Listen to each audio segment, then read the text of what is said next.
Nama Ketua DPR Setia Novanto sontak menjadi berita utama setelah Menteri SDM melaporkan pencatut nama Presiden Joko Widodo dan Wakil Presiden Yusuf Kala ke Majelis Mahkamah Kehormatan Dewan atau MKD. Dari transkrip pembicaraan kemudian terungkap bahwa bukan hanya Setia Novanto yang terlibat. Praktik pemburu rente yang diduga dilakukan Setia Novanto nantinya diperkirakan menyeret sejumlah nama. Bagaimana peran Setia Novanto di tengah pusaran pemburu rente? Kita akan membahasnya bersama staf khusus Menteri SDM Pak Said Didu serta pakar komunikasi politik Pak Emrus Sihombing. Nanti juga akan bergabung peneliti Indonesia Corruption Watch Mas Emerson Yunto yang sedang menuju ke studio kami. Dan sebelum kita mulai dialog, kita lihat dulu transkrip rekaman pembicaraan antara Setia Novanto dengan petinggi Freeport berinisial MS yang disampaikan Menteri SDM Sudirman Said ke MKD. Dalam transkrip pembicaraan yang beredar, nama Menko Polhukam Luhut Panjaitan juga disebut.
Ya, dan kita langsung mulai perbincangan. Saya ke Pak Said Didu dulu yang memiliki waktu singkat di studio kita. Pak Said Didu, ternyata tidak hanya Setia Novanto, ada beberapa nama yang memang sempat disebut dalam transkrip. Yang menarik ada nama Pak Luhut Panjaitan dan juga pria ataupun siapapun yang berinisial R begitu. Apa keterlibatan mereka sejauh ini dari analisis pemerintah yang sudah mendengarkan transkrip pembicaraan? Saya pikir tidak ada analisis apapun karena sebenarnya begini. Ini adalah rangkaian yang dilakukan oleh Sudirman Said untuk melakukan pembersihan pengelolaan Kementerian SDM yang sangat dikenal bahwa itu memang banyak sekali pemburu rente selama ini. Dan beliau menyatakan ini harus diakhiri dan kita harus buka semua sehingga semua di atas meja. Jadi mohon kita baca, ini tidak ada sama sekali tujuan Sudirman Said itu menembak atau menjatuhkan seseorang. Tentang nama-nama itu saya pikir pasti nama-nama itu nanti akan pada saat betul ada yang MKD sudah menyatakan dan terbukti nama itu ada dalam pembicaraan, saya pikir nama itu juga perlu melakukan klarifikasi. Kan bisa juga adalah namanya dicatut, mereka tidak tahu, atau kita tunggulah. Tapi intinya bahwa itu adalah tindak lanjut dari MKD nanti. Kalau MKD ini kan memang adalah tindakan yang dilakukan demikian, tapi ini kan belum terjadi. Nah, mulai tadi pagi ini ada penggeseran isu seakan-akan menyalahkan sumber dari Pak Sudirman Said untuk ya biasalah kalau dalam hal ini. Tapi saya lihat Pak Sudirman Said tetap konsisten, ini harus diselesaikan dalam rangka pembenahan bangsa dan negara ke depan. Baik, Pak Said Didu, apakah semua harus dikonfirmasi di MKD kalau nama Setia Novanto mungkin memang karena posisinya sebagai Ketua DPR, tapi nama seperti Luhut Panjaitan dan orang yang berinisial R itu seperti apa pemerintah menyikapinya? Kalau inisial itu kan clear ada namanya, cuma inisial saja sekarang. Jadi nanti pada saat orang yang terlibat dalam rekaman itu kan kemungkinan besar dipanggil oleh MKD kan. Semuanya dipanggil oleh MKD? Kemungkinan MKD apakah betul disuruh atau inisiatif daripada anggota DPR yang termasuk Pak Luhut juga? Saya tidak tahu persis mekanismenya, tapi saya pikir semua punya orang yang ada namanya itu punya hak membela dan mengklarifikasi posisi dia. Apakah bisa saja kan ada orang menyatakan Said Didu minta uang, padahal saya nggak tahu apa-apa, bisa juga demikian kan. Kita tunggu saja lah proses selanjutnya, apakah memang hubungan itu ada atau orang ini mencatut juga. Kan, setelah nama itu disebut, artinya kita lihat di nama Pak Luhut Panjaitan sendiri, sempatkah kemudian dipanggil Pak Luhut oleh Presiden mungkin untuk diajak bicara bersama atau membahas saya tidak tahu persis, tapi jelas Pak Sudirman Said sering sekali melaporkan kejadian ini, karena Pak Sudirman Said sudah menyatakan ini kan sudah pertemuan keberapa kalinya oleh pimpinan Freeport. Tapi saya katakan Pak Sudirman Said memang meminta semua pihak agar siapa yang mengalami kekerasan, tanda kutip, kekerasan atau menghadapi Pak Pak Ogah di tempat lain, tolong dilaporkan ke dia, karena beliau tidak mau sama sekali ada lagi Pak Ogah yang boleh lewat tapi cepet dulu dong. Kan kira-kira itu yang diinginkan beliau. Jadi saya tahu banyak. Jadi bukan hanya Freeport loh yang mencoba diperas, ada juga yang lain. Cuma ini kan mengemuka karena kebetulan mungkin juga Freeport tuh sudah capek diperas, sehingga dan kita tahu Freeport di Amerika kan sangat transparan. Jadi kalau dia melakukan, bisa juga saya membaca bahwa pimpinan Freeport Indonesia dalam rangka pembelaan dirinya terhadap Freeport pusatnya, bahwa saya sudah melakukan proteksi loh kan. Kalau kita baca, kalau benar itu transkripnya, kalau kita baca kan di situ kan pimpinan Freeport kan membela diri sebenarnya. Baik, awalnya bagaimana sih Pak kemudian pemerintah mencium ada indikasi orang yang mencatut nama presiden atau ada lobby-lobby politik di dalam perjanjian dengan Freeport ini? Jadi awalnya tuh kan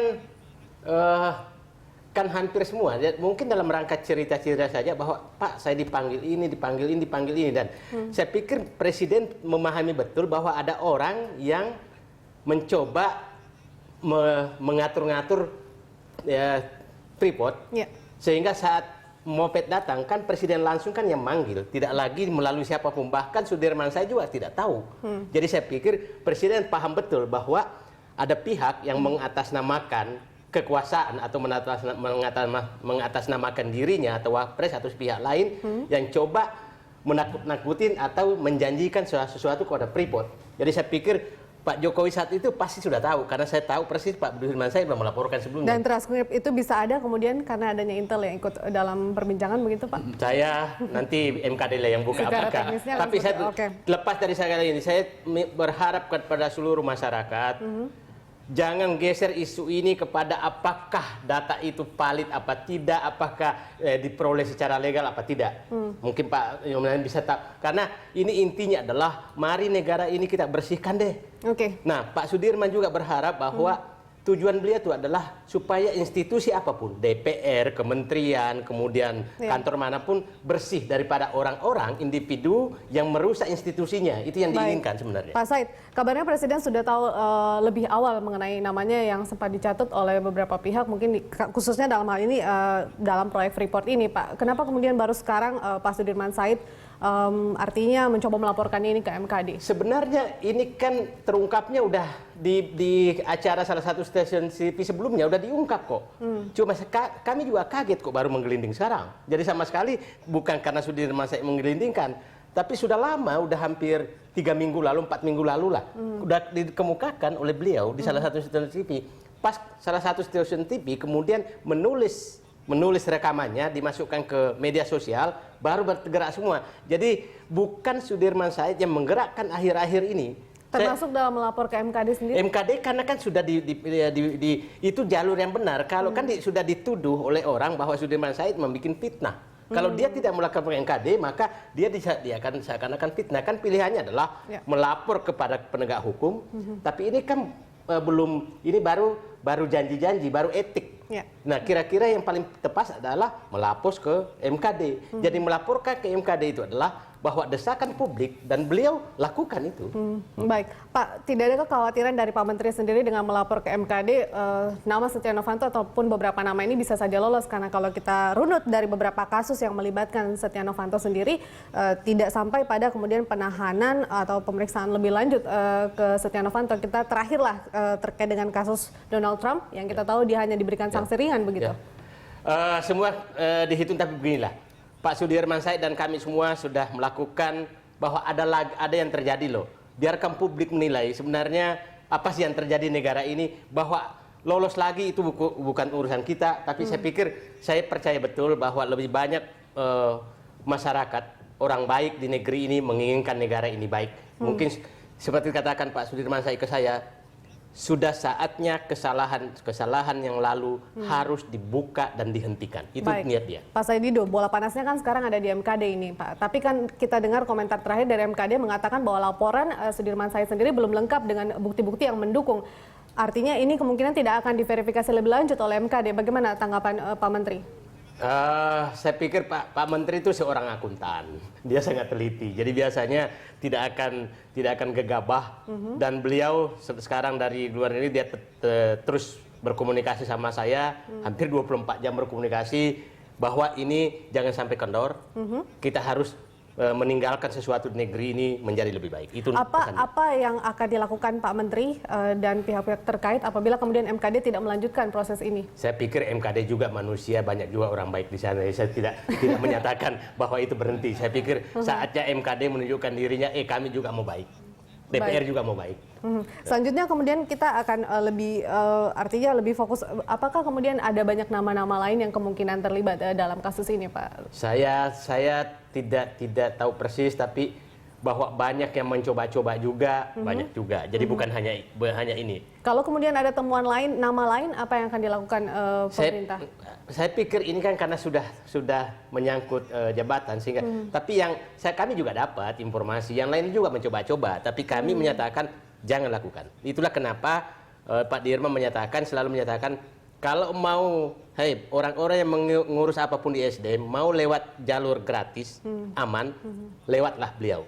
Kalau mau lewat jalur lain itu banyak ranjaunya dan banyak pak ogahnya. Jadi dikasih tahu mereka, baik semua perusahaan internasional juga dikasih tahu. Pada saat awal ketemu Moped itu dia beritahu Pak Dirman, sekarang sudah berubah. Jangan pakai cara lama lagi bahwa Anda bisa melobi siapapun demi mendapatkan sesuatu. Baik, berbicara tentang lobby-lobby, ada kemudian pihak yang menilai bahwa pelaporan yang dilakukan oleh Pak Sudirman Said dan termasuk mempublikasi kasus ini ke publik adalah kemudian semacam lobby-lobby politik pemerintah terhadap DPR, apalagi yang kemudian tersangkut kasus ini adalah Ketua DPR sendiri, Setia Novanto. Saya nggak bisa baca karena Pak Dirman sama sekali tidak mau bersentuh sama politik sih. Jadi saya nggak lihat sama sekali bahwa ini ada nuansa politik. Malah ada yang bicara bahwa itu menyelamatkan dirinya dalam rangka reshuffle. Semua cara dipakai untuk menyalahkan Pak Sudirman sekarang. Jadi saya pikir udahlah, nggak apa-apa, publik menilai, kita terima saja. Tapi percaya saya mengetahui beliau bukanlah pencinta dan penikmat jabatan. Baik. Ini kemudian kita menanti apa yang akan dilakukan oleh MKD. Kalau misalnya tidak ada tindak lanjut, mungkin ada maksimal waktukah dari Pak Menteri sendiri? Artinya mungkin langsung melaporkannya ini ke KPK atau ke polisi begitu? Saya belum mau berandai-andai, tapi saya masih percaya bahwa proses ini akan transparan. Publik mulai tahu. Kan baru kali ini kan kita tahu bahwa sekarang ada menteri yang berani membuka kepada publik. Ada ini, udahlah. Kita harapkan, dan saya pikir publik juga semakin sadar kok bahwa negara ini harus baik. Jadi saya belum berandai-andai apapun bahwa apakah MKD akan tidak memproses lebih lanjut apa tidak. Saya masih berharap bahwa banyak orang baik. Seberapa yakin kemudian pemerintah bahwa MKD ini akan meneruskan kasus ini, Pak? Saya sih berharap 100% ya kayaknya. Berharap. Harapan saya 100%, tapi keyakinannya saya nggak bisa mengukur karena ini pasti terjadi percarutan. Ini sudah masuk ranah politik. Saya nggak bisa membaca politik itu ya merah bisa menjadi biru, biru bisa menjadi putih. Oke, baik. Nah, ini ke depannya pemerintah artinya akan melakukan seperti apa, Pak? Karena kita kan sudah menemukan beberapa nama kemudian yang sudah ditemukan dalam proyek Freeport ini. Tentunya tidak hanya nama-nama ini saja, bisa jadi nama lain. Apakah akan melanjutkan dengan model investigasi yang berbeda begitu, Pak? Saya pikir kan semua ingin mencoba, tapi saya pikir semua ingin mencoba dengan Pak Dirman membuka ini akan mundur 1000 langkah. Dan mungkin saya pasti menyatakan saya tidak pernah ketemu si A, tidak ketemu si B, dan itu normal saja. Tapi pemerintah sendiri memastikan bahwa siapapun yang terlibat harus merasakan atau mendapatkan sanksi begitu, atau ini hanya sekedar cuma disampaikan ke publik, kemudian ini semacam hukuman sosial saja, Pak? Saya berharap sih kalau dari Kementerian SDM sih tetap bertekad bahwa jangan ada pihak yang bikin kotor lagi Kementerian SDM. Jangan ada pihak siapapun dia. Dan saya pikir saatnya karena saya mengalami beberapa pemerintahan, saya salut betul nyali dan keberanian pemerintahan sekarang. Termasuk saya katakan audit forensik kita bisa lakukan di Petral, kemudian kasus TPPI kita bisa selesaikan, kemudian blok Mahakam kita bisa selesaikan, kemudian sekarang ini Freeport yang ribut terus dan seakan-akan ada pihak paling membela negara ternyata mencoba-coba malah menjadi Pak Ogah. Oke. Pak, ini kan terkesan bahwa pemerintah sangat optimistis, khususnya mungkin Pak Sudirman Said terhadap MKD-nya ini. Nah, adakah kemudian pengawasan khusus terhadap yang dilakukan oleh MKD ke depannya begitu? Artinya kan kita juga tidak menutup kemungkinan bisa jadi terjadi penyelewengan dalam proses saya berharap ini. Masyarakat dan publik dan media menjaga proses ini. Ya bukan lagi Kementerian SDM, tapi masyarakat, publik dan media menjaga proses ini agar ini yang seperti dikatakan tidak bisa tersentuh akan tersentuh. Tidak ada rencana kemudian ke KPK, Pak?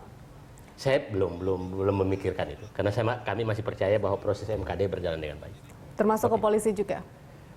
Karena ini kan belum masuk pidana, masih terbatas di etik. Karena dari pihak Bareskrim sendiri menanti kemudian laporan ini bisa sampai ke mereka, Pak. Kecuali ada orang yang menyatakan nama saya dicatut, melaporkan kan itu pidana.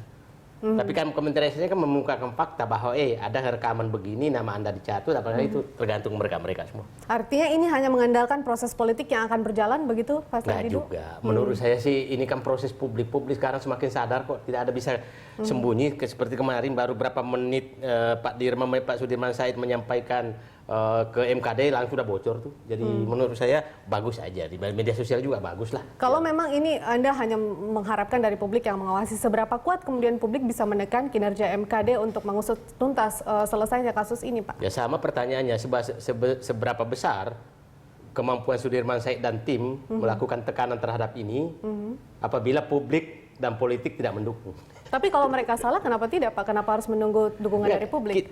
Saya bilang tidak ada kata mundur sedikit pun dari Sudirman Said.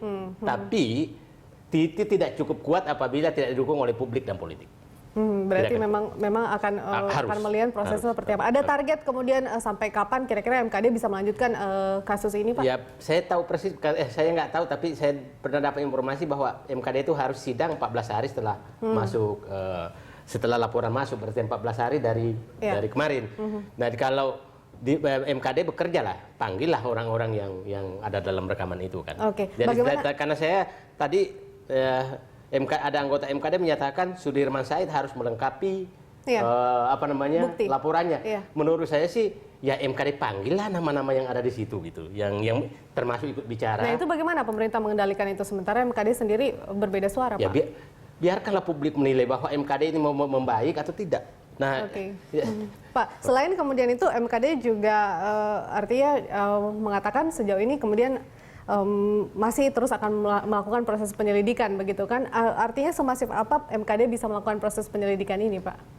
Saya berharap sih MKD saatnya mengambil peran bahwa memang MKD mau memperbaiki institusinya. Saya pikir itu hanya itu aja. Karena ini kan MKD ini kan wakil-wakil rakyat yang terhormat, wakil-wakil rakyat yang terhormat. Kita nggak bisa kami ini dari pemerintah yang nggak bisa mengintervensi mereka. Tapi Anda tahu kan ada serangan balik dari MKD yang kemudian akan melaporkan ke Barreskrim terkait dengan kemudian ada dugaan bocornya laporan ataupun juga transkrip ke media-media massa begitu ataupun juga media cetak. Ya itulah saya bilang ini jangan sampai kasus ini digiring ke hal-hal yang non substansi gitu ya. Non substansi karena dari pagi saya lihat sudah ada penggiringan bahwa ini adalah pelanggaran karena merekam tidak sesuai dengan ketentuan dan lain lah. Kalau saya merekam orang yang mengancam saya, kan boleh dong.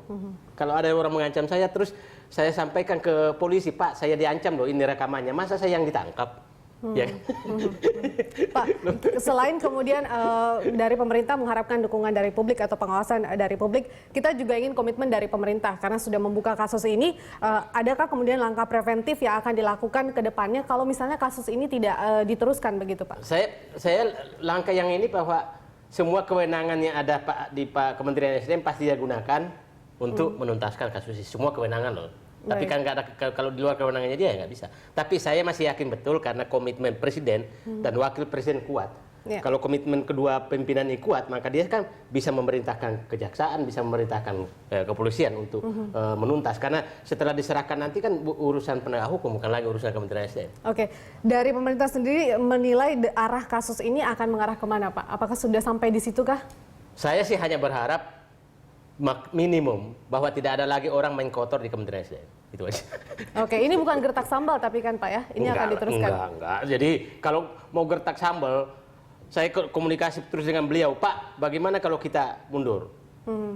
Dia bilang tidak ada kata mundur dalam perjuangan. Berarti ini akan diteruskan sampai mencari tahu siapa sebenarnya dalang dari kemudian proyek-proyek atau maklar-maklar yang terlibat dalam proyek-proyek. Itu kita sudah tahu lah. Nanti audit Petra juga terbuka kan siapa di dalangnya juga sudah ada. Jadi ya udahlah, biarkan ini berproses. Kita dengar tadi bahwa sudah ada pernyataan lagi bahwa itu audit Petranya tidak sesuai ketentuan. Baik. Selalu begitu. Tapi ya itu normal saja. Saya bilang perjuangan selalu tidak mungkin gampang lah. Betul. Ya. Berarti masih banyak kejutan untuk publik dan masyarakat tentunya Pak Saidido. Kita berharap kinerja pemerintah ke depan juga dan komitmen pemerintah ini serius untuk memberantas mafia ataupun juga pemburu rente khususnya dalam sejumlah proyek yang melibatkan pemerintah dan swasta. Terima kasih Pak Saidido sudah bergabung bersama kami di Prime Time Talk.